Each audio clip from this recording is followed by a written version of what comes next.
ప్రియులారా, మన ప్రభువు అయిన యేసు క్రీస్తు నామంలో మీకు శుభోదయం.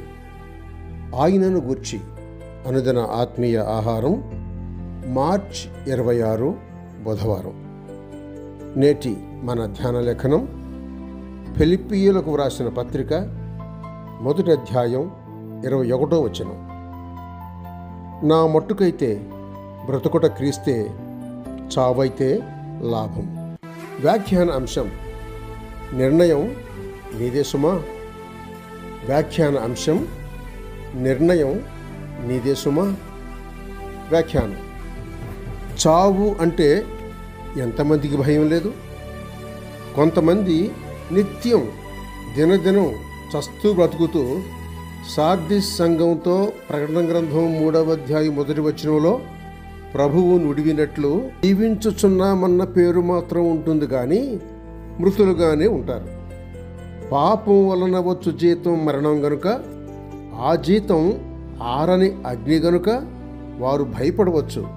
అయితే రోమాపత్రిక 8వ అధ్యాయం 1వ వచనం సెలవిచ్చినట్లు క్రీస్తు యేసునందు ఏ శిక్షా విధి లేదు కదా అని అంటారే గాని క్రీస్తు దగ్గరకు రారు. పౌలు భక్తుడైతే చావైతే లాభమని ఖరాఖండికగా చెప్పేశాడు. గలతీ పత్రిక 2వ అధ్యాయం 20వ వచనంలో ఇకను జీవించువాడను నేను కాను, క్రీస్తే నా యందు జీవించున్నాడు అని అంటూ తన జీవం ద్వారా గాక తనలోని క్రీస్తు జీవం ద్వారా జీవిస్తూ తన శక్తి వలన గాక క్రీస్తు శక్తి మూలంగానే ఆయన్ను సేవిస్తున్నాడు. అతని గురి క్రీస్తుకే గాని తనకు ఘనత కలగాలని కాదు. అందుకే చావైతే లాభం అంటున్నాడు. మరణం యొక్క బలం గలవానిని అనగా అపవాదిని మరణం ద్వారా నశింపజేసిన క్రీస్తును తాను కలిగి ఉండటం ద్వారా బ్రతికితే క్రీస్తే, చనిపోయితే క్రీస్తే అంటున్నాడు.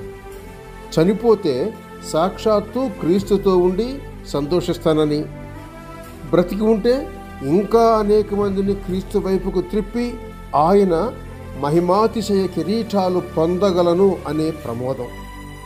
ప్రియులారా, మనకు మరణం అనివార్యం. మరి మరణానంతరం నిత్యం ఆయనలో, ఆయన మహిమలో ఉండాలని దేవునికి నరునికి మధ్యవర్తిగా నిచ్చెనగా క్రీస్తు ఉన్నాడని గుర్తించి ఆశ్రయిస్తే ఎంత మేలు, ఎంత మనోహరం. నీవు వెళ్ళే ఆవలి రేవు నిత్య జీవమా, నిత్య నరకమా?